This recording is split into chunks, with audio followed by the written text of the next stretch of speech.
In this video I'm going to show you how to set alarm on your iPhone. That's quite simple and easy, so let's begin.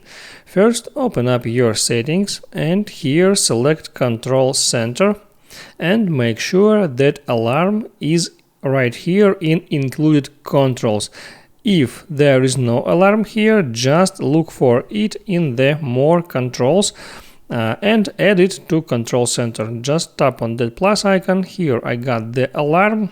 I can change the order of that functions, and then if I make short swipe from the right corner, I open up my Control Center and here I got the alarm feature. Select that. Now I can set alarm for desired time, minutes, and also I can adjust repeat for every day like that, or for example just for working days or just for rest days.